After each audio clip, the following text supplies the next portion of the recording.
Analysis: takeaways can win games, giveaways lose them. So it's the day after an NFL game, or the day before, or the morning of. And there are the coaches reminding players about how damaging giveaways can be and how rewarding takeaways are. Call it the turnover topic. Heading into week 2 of the schedule, fumbles and interceptions already have played a major role in wins and losses.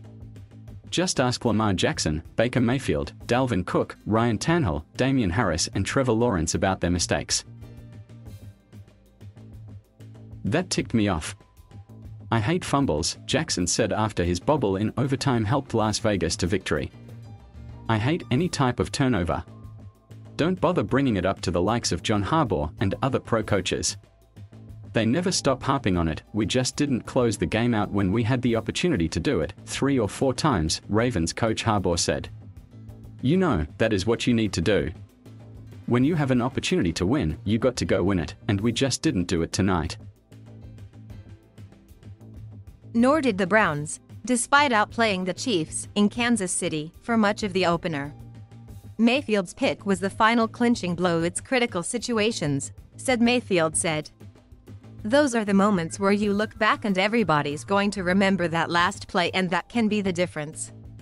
No matter what has happened previously, you can throw all of that out the window as long as you have a chance, and whoever has the ball last, if you can make a play, those are the ones that matter.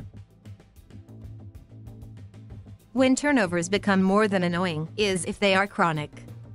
Mayfield, despite his advancements, leads the league with 16 fourth-quarter interceptions since 2018. When Ronald Jones fumbled in the kickoff game last week for Tampa Bay against Dallas, he pretty much disappeared for the rest of the night. The explanation later on from coach Bruce Arians was stark, an inside look at how damaging turnovers can be to a player's psyche. Pat Kerwin, who has scouted, coached, and been an NFL team executive, noticed we don't hear that kind of comment from many coaches, said Kerwin, a SiriusXM NFL radio host and analyst. How many coaches have we ever heard say, "Yeah, he didn't play much after that because he couldn't handle it mentally"? That to me is an indictment of a guy, and I think it is a warning sign to the player from the coach. We are not going to have much more than that. You start in the tank business on the sideline. It is easy to say forget the play and go on to the next player, but if you can't do that emotionally, you won't be there for long. That was so strong a statement about a professional football. It happens, a lot more than people think, but you never hear it. If coaches start to detect that problem, they start to lose trust in the player that I can count on you on game day. Most of the players who were in giving mode in week 1 won't be benched. They'll be bugged and berated about protecting the ball. If they don't learn, well, then there's a problem that can curtail careers. On the other side, eager defenders look to rip out the football from the ball carrier or jump a route for an interception. There are drills in practice that can be dedicated to exactly that. Nothing makes a defensive player's day more than a strip sack or a pick or a fumble recovery. But there's a danger to harping on the negative, according to Browns special teams coordinator Mike Prefer. He saw punter Jamie Gillan drop a snap, then panic late in the loss at Kansas City. "I don't like to practice failure," Prefer said. "I'm being serious, like a fire call on a field goal. We muff a field goal snap.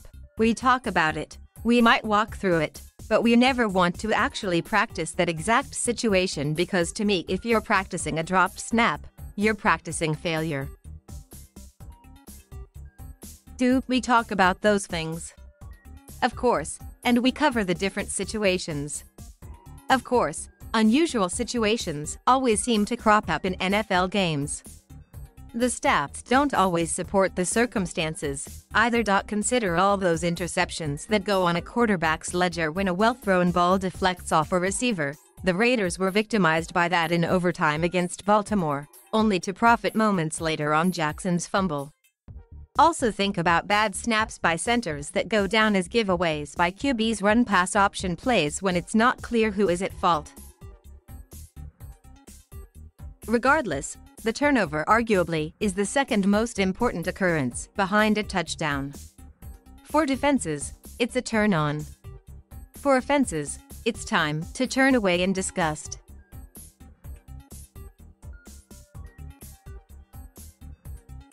Thank you for watching.